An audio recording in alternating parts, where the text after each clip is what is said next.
একদিকে আপনাকে কনভার্ট করে দেয়া যাতে আপনি 50 সিটের জন্য আপনি তো লড়ছেন না, কিন্তু আপনাকে একটা আইডিয়া জেনারেট করে দিল যাতে আপনি ওই আইডিয়া নিয়ে পড়ে থাকেন।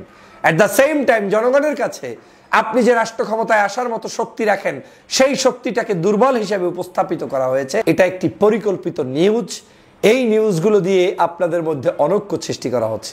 আরও কারণ আছে, তার মধ্যে অন্যতম কারণ, যদি এরকমই হয় যে অমুক দল 50টি সিটের জন্য বিএনপির ধর্ণা ধরছে, তাহলে তার সাথে যারা জোট করার কথা তারা ওই নিউজ যদি বিশ্বাস করে তাহলে তাদের মধ্যে তো আর ঐক্য হবে না। হ্যাঁ, আমাদের সাথে ঐক্য করবে বলে তলে তলে তারা বিএনপির সাথে জোট করছে, তাহলে জোটই যদি তাদের সাথে করে তাহলে আমরা কোথায় যাব, এই বলে তাদেরকে বিচ্ছিন্ন করে দেওয়ার একটি চক্রান্ত, আর কিছুই না। 50টি আসনের জন্য জামায়াতে ইসলামী বিএনপির সাথে কি ঐক্যবদ্ধ হচ্ছে, নাকি এই রিপোর্ট প্রকাশ করার মধ্য দিয়ে জামায়াতে ইসলামীর ভালো কাজগুলোকে বিতর্কিত করার জন্য কেউ কেউ ষড়যন্ত্র করছে?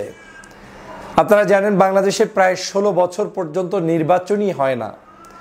আমরা এখন জানি না যে বাংলাদেশের মাঠে নির্বাচনের পদ্ধতি যেভাবেই হোক না কেন কার পক্ষে কত পার্সেন্ট জনগোষ্ঠী আছে সেটা এখনও পরিমাপ করা সম্ভব নয়। এ কারণে 16 বছর এদেশের মানুষ ভোটাধিকার বঞ্চিত ছিল। বাংলাদেশে প্রায় 50% যুবকের বসবাস রয়েছে এই মুহূর্তে, যারা জনসংখ্যার মধ্যে সবচাইতে বেশি পরিমাণ হচ্ছে যুবক, যেটা বাংলাদেশের জন্য একটি অত্যন্ত পজিটিভ দিক। এবং সেই যুবকরাই কিন্তু ফ্যাসিবাদী হাসিনা থেকে বাংলাদেশকে মুক্ত করেছে, লড়াই করেছে, সংগ্রাম করেছে। তাহলে স্বভাবতই আমরা জানি না যে কি নির্বাচন হলে এবং কোন পদ্ধতিতে হলে এবং সেই নির্বাচনে কারা ক্ষমতায় যাবে তা কিন্তু এখন অনিশ্চিত। কারণ এদেশের বিগত দিনের অভিজ্ঞতার আলোকে যারা সরকার থেকে বিদায় নেয়, পরবর্তী বড় দল যে থাকে সেই সরকার গঠন করে। কিন্তু বর্তমান সময়ে একটি অনিশ্চয়তার মধ্যে বাংলাদেশ যাচ্ছে যে বিএনপি সরকার গঠন করবে নাকি জামায়াত ইসলাম করবে না ভিন্ন কেউ করবে। তার মধ্যে আজকের আবার হঠাৎ করে এই জামায়াত ইসলামকে নিয়ে কালের কণ্ঠের এই রিপোর্টটার পিছনে আমার কাছে মনে হচ্ছে যে বড় ধরনের একটা পরিকল্পনার অংশ হিসেবে আছে। যেমন বাংলাদেশের মানুষ ভাবে যে বিএনপি না আসলে জামায়াত ইসলাম ক্ষমতায় আসবে। এই যে আপনি ভাবছেন, বাংলাদেশের মানুষ সিদ্ধান্ত নিচ্ছে যে আওয়ামী লীগ নেই, তাহলে আমি ভোট আমার পছন্দ জামাতকেও দিতে পারি অথবা সে বিএনপিকেও দিতে পারে। কিন্তু একটা ন্যারেটিভ দাঁড় করানোর চেষ্টা চালানো হচ্ছে এরকম যে যেই দল একটি দলের কাছে 50টি আসন চাচ্ছে, তার মানে ওই দল তো 50টি আসনের চাইতে বড় শক্তিশালী দল নয়।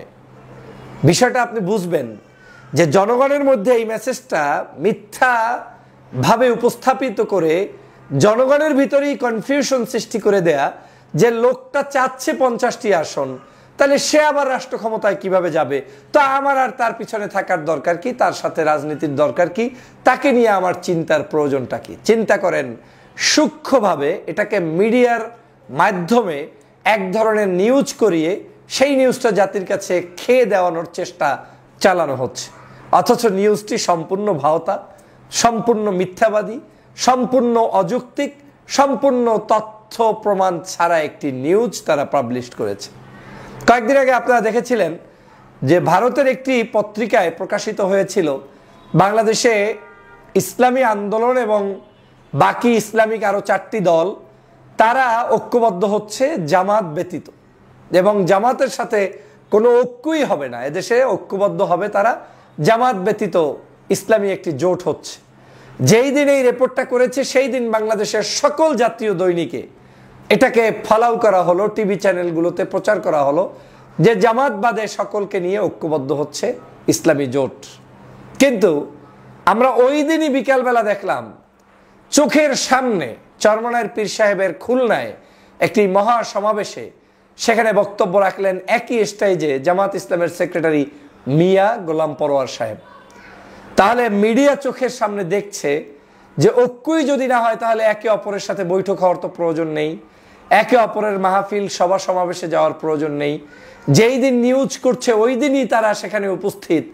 তাহলে কি প্রমাণটা দাঁড়ায় যে সম্পূর্ণ সত্য তথ্যগুলোকে জাতির সামনে না দেখিয়ে একটি ভিন্ন, যেটার কোনো আজগুবি, যার কোনো সত্যতা নেই, সেগুলো নিয়ে মিডিয়া প্রচার করায় ব্যস্ত। অর্থ হচ্ছে মিডিয়াই চাচ্ছে না যে আপনারা ঐক্যবদ্ধ হন। আমার বক্তব্য হচ্ছে ভোটের পার্সেন্টেজে বিএনপি সর্ববৃহৎ দল, তার ভোট বেশি থাকতে পারে, জামাতের ভোট বেশি থাকতে পারে, আরেকজনের থাকতে কম বেশি থাকতে পারে, কিন্তু থাকা না থাকা নিয়ে তো এই আওয়াজ ওঠার কথা না যে 50টা সিট নিয়ে ভাগাভাগির রাজনীতি চলছে। এর অর্থ হচ্ছে আপনি যাতে এই 50টা সিটের ভিতরে নিজেকে তৈরি করেন, কিছু শুভাকাঙ্ক্ষী এসেও আপনাকে পরামর্শ দেয় যে হ্যাঁ 50টা সিট নিয়ে তো পরামর্শ হচ্ছে, খারাপ কি, এটা নিয়েও আমাদের দেশের স্বার্থে এক হওয়া দরকার, চলেন এইটা করি। এইভাবে করে করে একটি গোষ্ঠী তৈরি করা, ইন্টারনাল আউটসাইড এবং সারা বাংলাদেশের জনগণের মধ্য থেকে, যারা মূলত ওই 50টাতে আপনাকে সন্তুষ্ট রাখাতে চায় এবং যাদের উদ্দেশ্য হচ্ছে আপনি এই 50-এর মধ্যে ঢুকে আপনি যাতে আর রাষ্ট্র ক্ষমতায় আসার স্বপ্ন দেখতে না পারেন, সেটাকে ভেঙে দিয়ে ওই 50-এর মধ্যে ঢুকিয়ে দেয়া। আপনারা জানেন যে বাংলাদেশে এখন আওয়ামী লীগ নাই, তাহলে এই বাংলাদেশে এখন তো জামাত বিএনপির একত্রিত হয়ে নির্বাচন করার কোনো প্রয়োজন নেই। এই বাংলাদেশে জামাত ইসলাম স্বাধীনভাবে 300 আসনে নির্বাচন করুক, কিংবা তারা জোটবদ্ধভাবে তাদের সাথে আরো ইসলামিক জোট করে নির্বাচন করুক, বিএনপি বিএনপির মতো করে জোট করে কিংবা এককভাবে নির্বাচন করুক, জনগণ যাকে ভোট দিবে সে হবে আমার প্রকৃত, আমার বিচারে মানদণ্ডে বাংলাদেশের শাসক। জনগণের ভোটের উপরে আমরা ছেড়ে দিব। জনগণ যদি বিএনপিকে ভোট দিয়ে নির্বাচিত করে, আমরা বিএনপিকে সরকার মেনে নিয়ে তারপরে তার অধীনে কাজ করতে হবে দেশের সবাইকে। যদি জনগণ সিদ্ধান্ত নেয় যে বিরোধী দল হবে জামাত ইসলাম, তাহলে তাকে সেই সিদ্ধান্ত নিতে হবে। কিন্তু জনগণের আগে আপনি চাপিয়ে দিয়ে কাউকে যদি বলে দেন যে অমুকের জন্য 50টা সিটের জন্য লড়াই চলছে, তার এই মিথ্যার দায়ভার আপনাদের এই সাংবাদিকদের নেওয়া উচিত। আজকের চরম মিথ্যাচার একটি রিপোর্ট আপনারা প্রকাশ করে জনগণের কাছে আজকের এই পার্টিগুলোর কার্যক্রমকে প্রশ্নবিদ্ধ করার একটি ষড়যন্ত্রে লিপ্ত রয়েছে কেউ কেউ। আপনারা জানেন যে আপনার এই দেশে বিএনপি এবং জামাত ছাড়া সরকারি দল আর বিরোধী দল কে হবে? আজকের নির্বাচন যদি আমার এই দুইটি দল যদি সরকারি দল এবং বিরোধী দল হওয়ার মতো প্রতিদ্বন্দ্বিতাপূর্ণ না হয়, তাহলে সেই নির্বাচনের প্রয়োজনীয়তাটাই বা কি? ভাগ বাটোয়ারা করে তো আর নির্বাচনের কিছু নেই। নির্বাচন হবে, 16 বছর মানুষ ভোট দিতে পারে নাই, ফ্যাসিবাদী আওয়ামী লীগ নির্যাতন করেছে, জুলুম করেছে, অত্যাচার করেছে। আওয়ামী লীগ এবং আওয়ামী লীগের দোসর ব্যতীত যারাই এখানে আছে তারা স্বাধীনভাবে ভোট করবে, ভোটে যে নির্বাচিত হয় তাকে আমরা মেনে নিব। অতএব দেশের সরকারি দলে জামাত যেতে পারে, বিরোধী দলে বিএনপি যেতে পারে, কিংবা বিরোধী দলে জামাত যেতে পারে, সরকারি দলে বিএনপি যেতে পারে, যারাই যাবে সেটা আমাদের সিদ্ধান্ত, জনগণের সিদ্ধান্ত। কিন্তু হঠাৎ করে আজকের এই রিপোর্টটি আমার চোখের সামনে এসে মনে হয়েছে এই রিপোর্টটি সম্পূর্ণ মিথ্যাচার এবং এই রিপোর্টটির মূল উদ্দেশ্যই হচ্ছে আপনার স্বপ্ন ভেঙে দেওয়ার চক্রান্ত এবং আপনাকে ওই দিকে কনভার্ট করে দেয়া। একদিকে আপনাকে কনভার্ট করে দেয়া যাতে আপনি 50 সিটের জন্য, আপনি তো লড়ছেন না, কিন্তু আপনাকে একটা আইডিয়া জেনারেট করে দিল যাতে আপনি ওই আইডিয়া নিয়ে পড়ে থাকেন। অ্যাট দ্য সেম টাইম জনগণের কাছে আপনি যে রাষ্ট্র ক্ষমতায় আসার মতো শক্তি রাখেন সেই শক্তিটাকে দুর্বল হিসেবে উপস্থাপিত করা হয়েছে। অ্যাট দ্য সেম টাইম আপনি যাতে করে এই বাংলাদেশের মানুষের কাছে ভবিষ্যৎ রাষ্ট্র ক্ষমতায় আসার স্বপ্ন দেখতে না পারেন, সেটাকেও ভেঙে দেওয়া হচ্ছে। তার মানে এটা একটি পরিকল্পিত নিউজ। এই নিউজগুলো দিয়ে আপনাদের মধ্যে অনৈক্য সৃষ্টি করা হচ্ছে। আরও কারণ আছে, তার মধ্যে অন্যতম কারণ, যদি এরকমই হয় যে অমুক দল 50টি সিটের জন্য বিএনপির ধর্ণা ধরছে, তাহলে তার সাথে যারা জোট করার কথা তারা ওই নিউজ যদি বিশ্বাস করে, তাহলে তাদের মধ্যে তো আর ঐক্য হবে না। হ্যাঁ, আমাদের সাথে ঐক্য করবে বলে তলে তলে তারা বিএনপির সাথে জোট করছে, তাহলে জোটই যদি তাদের সাথে করে তাহলে আমরা কোথায় যাব, এই বলে তাদেরকে বিচ্ছিন্ন করে দেওয়ার একটি চক্রান্ত, আর কিছুই না। কোনো কিছুই সম্ভাবনা নেই বাংলাদেশে আগামীতে এই দলগুলোর ঐক্যবদ্ধভাবে নির্বাচন করার। হ্যাঁ, ফ্যাসিবাদের প্রশ্নে ঐক্যবদ্ধ হওয়ার সুযোগ আছে, কিন্তু জামাত, বিএনপি কিংবা অন্য যারা দেশপ্রেমিক দল, আমার ধারণা প্রত্যেকেই স্বাধীনভাবে নির্বাচন করবে। কিন্তু হতে পারে দুটো দিক, জোট হতে পারে, সমঝোতা হতে পারে, আসন সমঝোতা হতে পারে। যেমন জামাত ইসলামী আন্দোলনের ঐক্য প্রায় চূড়ান্ত, তাদের মধ্যে আসন সমঝোতা হবে। তারা দেশপ্রেমিক মানুষদেরকে আসনে ছাড় দিবে, দলীয় ব্যানারে দিতে পারে, স্বতন্ত্র ব্যানারে দিতে পারে, ভিন্ন ব্যানারে দিতে পারে। আবার বিএনপি তাদের শুভাকাঙ্ক্ষীদের সাথে আসন সমঝোতা করতেই পারে। কিন্তু এর মানে এই নয় যে এই দলগুলো মানে ভাগযোগ করে সিট নিবে এবং সেই সিটের মধ্যে জামাত 50টিতে রাজি হয়ে নিয়ে যাবে। এটা আমি পৃথিবী উল্টে গেলেও বিশ্বাস করি না।